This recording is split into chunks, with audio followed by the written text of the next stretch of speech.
Now, let's begin by talking about water.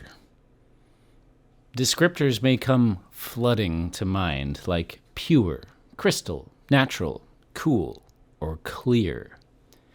You may even be able to recall just how rewarding it feels to gulp down a glass of the stuff, especially a cold glass this time of year when temperatures seem hotter than ever.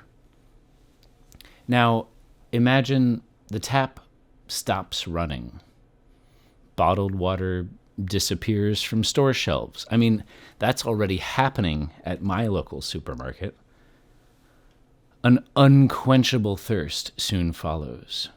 Farms can't continue to produce crops or livestock. People die. We don't have to look very hard or very far to see that we are currently on a roller coaster heading towards that end. For years, water scarcity has seemed like a far-off thing that we'd have to deal with some yet-to-be-determined day in the future. There are some, many really, who will deny that water scarcity and other climate-related disasters are even a real issue to concern yourself with. This is a delusion. Those same people will probably be saying the same thing until their last withered breath silences those falsehoods. Trouble is, by then, the rest of us will have arrived at the same unfortunate fate. Climate change and the resulting negative effects, such as water scarcity, cannot be a tribalized debate. It will affect everyone. So let's talk about water. Drinking water. Water for irrigation and agriculture. Water for urban developments. Water to fill your 15,000-gallon single-family private pool. Where does it come from? Well, here's a source. The Colorado River.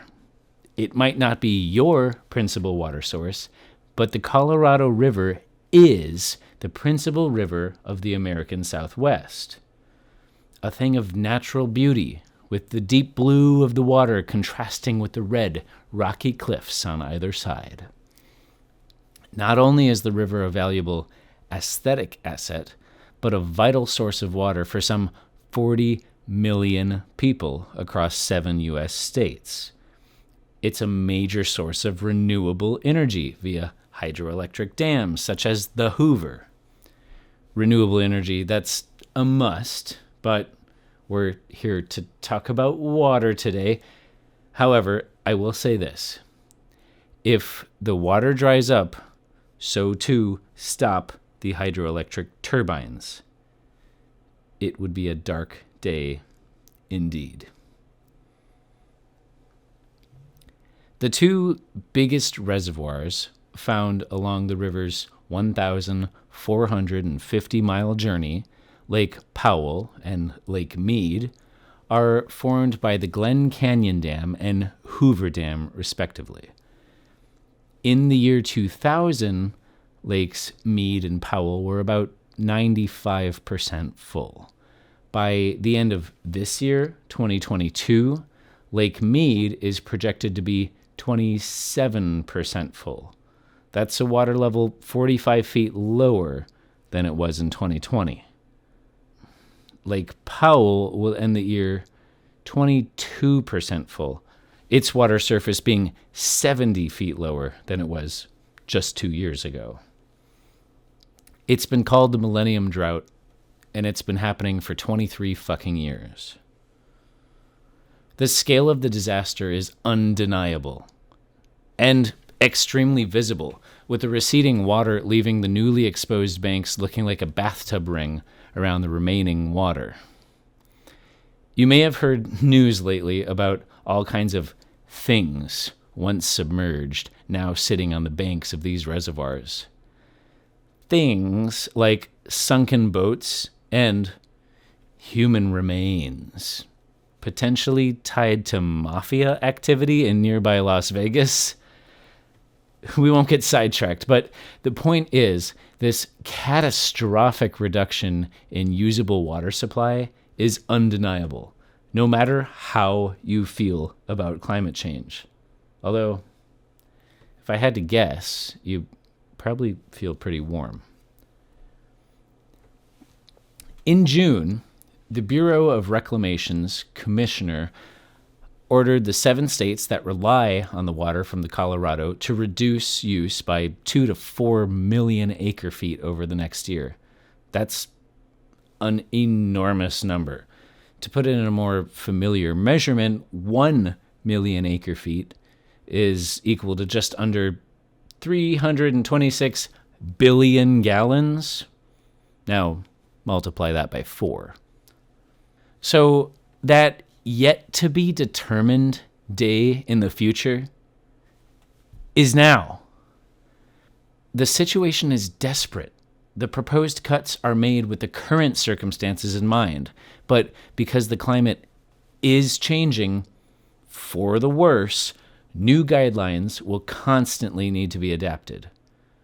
70 to 80% of the water being tapped from the Colorado River reservoirs is used for agriculture. So as further water usage cuts are made, food shortage will become more and more of an issue for a population of 40 million people, remember? Climate change has been rapidly moving towards this point. Well, when I say rapidly, I mean right in front of our eyes over the course of many decades, but so quickly that it has completely outpaced our ability to collaborate, negotiate, or cooperate long enough to devise an effective plan to deal with the ongoing change. The risk at this point is that the situation descends into chaos.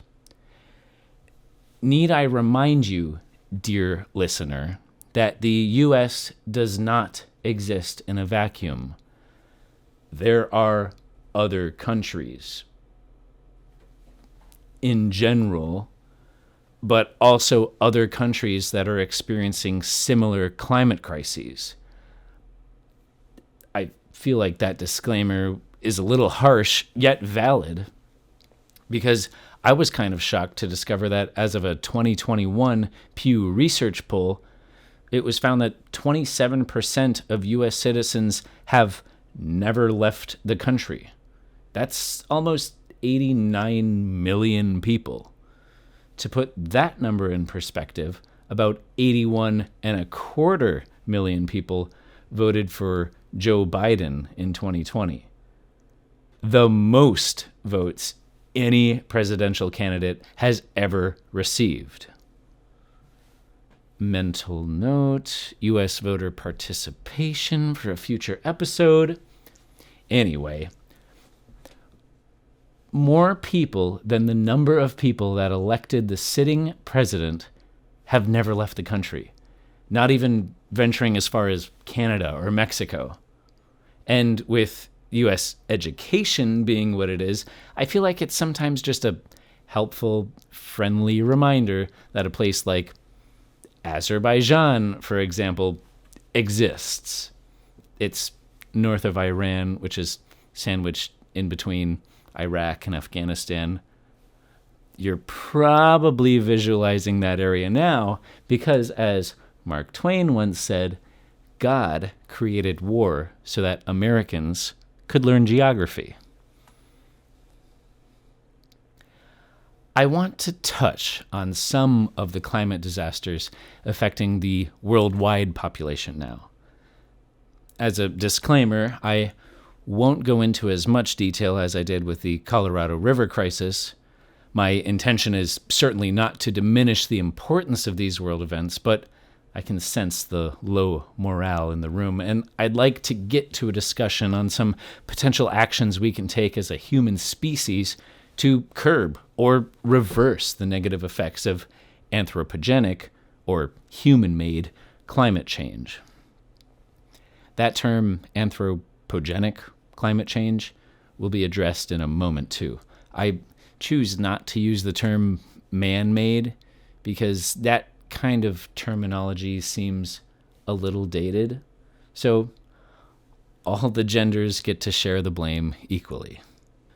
So that we're all up to speed on the disposition of our planet's climate, I'll remind listeners of the 2011, 2017, and 2019 droughts that have repeatedly wiped out crops and livestock in the Horn of Africa region. That's Ethiopia, Kenya, and Somalia for U.S. listeners. Millions of people in the region have been left facing acute food and water shortages and have little to no hope of receiving the aid that is necessary. Northern Italy is currently experiencing the worst drought in 70 years, and again, this puts a major strain on agriculture, resulting in food and water scarcity. Central America is in its 6th year of drought, with the typical 3-month dry period expanding to 6 months or more. This makes food insecurity an issue for a few more million people.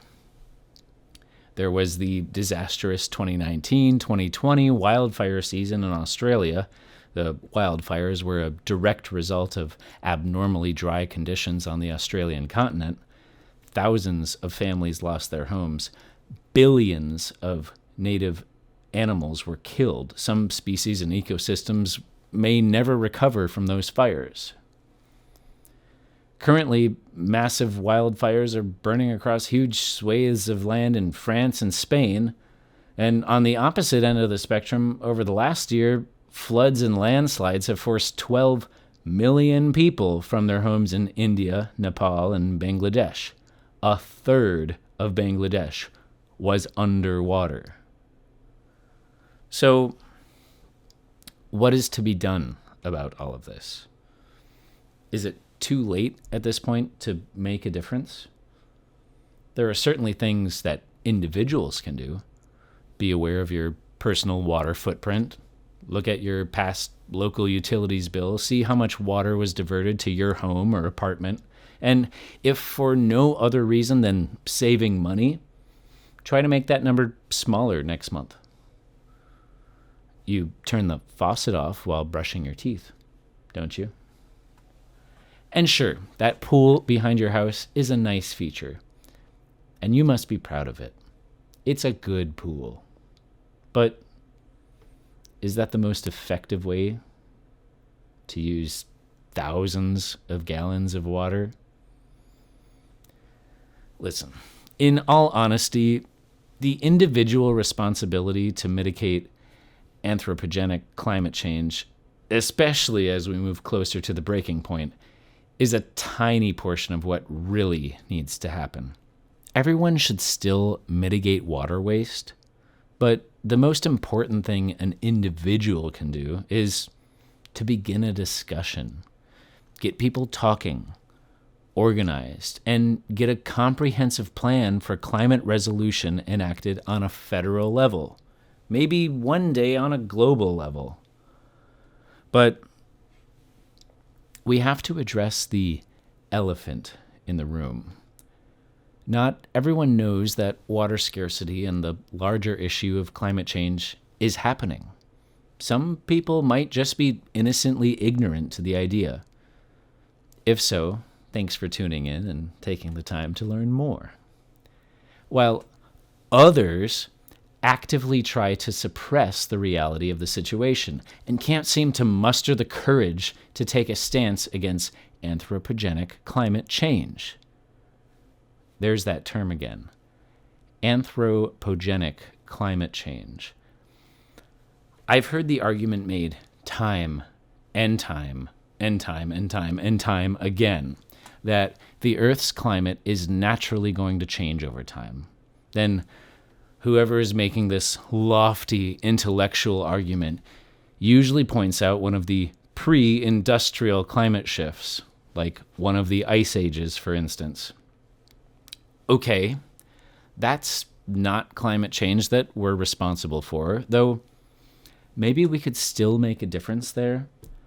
The previous U.S. president thought we could shoot a hurricane gun at China. If we have the technology for that, we could probably put it towards a better use. Anyway, if we don't want to be responsible for the climate change that was happening before we entered the scene, I can understand that. We don't want to clean up somebody else's mess. But who's going to clean up our mess that we made? It wouldn't be fair to expect someone else to clean up our mess. It's starting to get a little abstract here. The point is there are climate crises that are out of our control, but they happened before we even got here. Every climate crisis since humans showed up, and especially since we kicked industrialization into gear, are human-made or have been intensified by human actions. We can certainly give ourselves a pat on the back for as far as we've come as a species, but we should not ignore the destruction we've left in our wake. With all of this being said, there is a seemingly endless line of people that need to be convinced of the situation before real progress can be made. Progress requires intelligent, productive discussion and effective communication.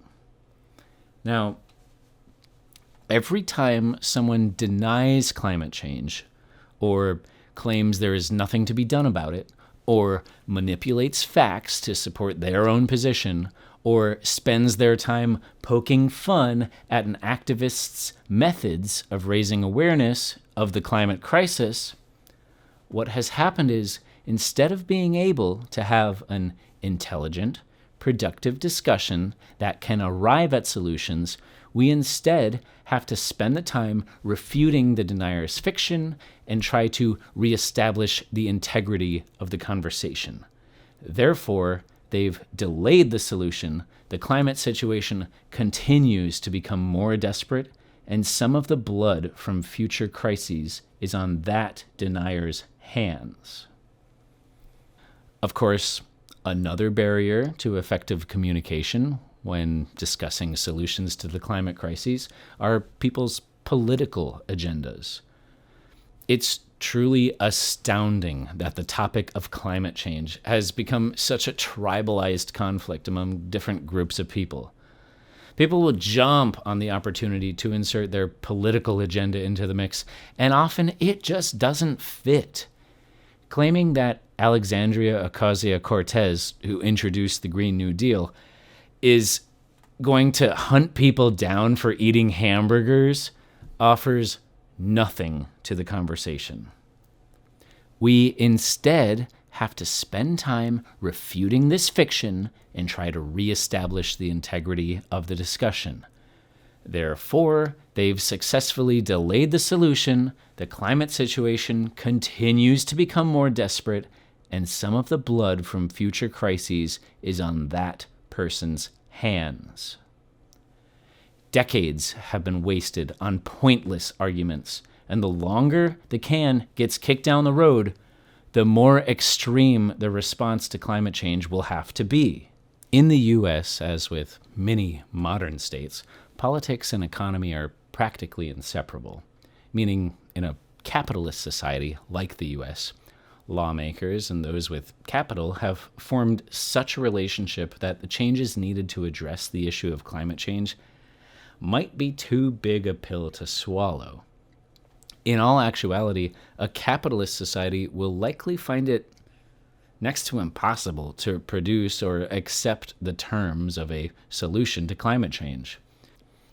While there are plenty of opportunities for new capital to be gained and entirely new markets to be developed with the implementation of large-scale renewable energy sources, this is not the narrative being described to the U.S. general public. The large oil and gas companies have been buying into renewables, not to start the transition to mainstream renewable use, but to delay that transition as long as possible. I'm about to mention an author that may get a few eye rolls from listeners, but Karl Marx likes to compare capitalists to vampires, and I think the metaphor fits well enough in this context. These vampires want to ensure they've sucked out all of the Earth's lifeblood, gaining every last dollar before moving on to the next venture. Best of all, if they've already bought into renewables by then, like a flip of a switch, there won't be a moment lost in the flow of cash. Now, those of you who rolled your eyes at the mention of Marx, have you ever actually read any of what he had to say, or were you just told that he was your enemy?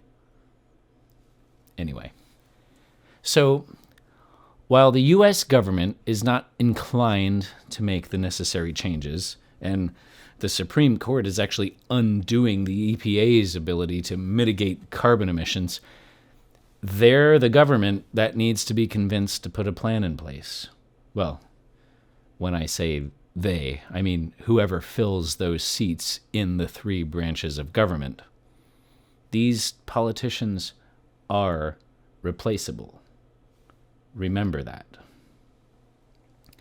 Elect representatives and senators who make the environment, implementation of renewable energy, carbon neutrality, and reversal of climate change their priority. It's not a magical overnight cure. It's decades overdue, and it's possible that we've waited too long to really fix the damage already done, but to do nothing is to ignore our natural survival instinct as individuals and to forsake the future generations of our species.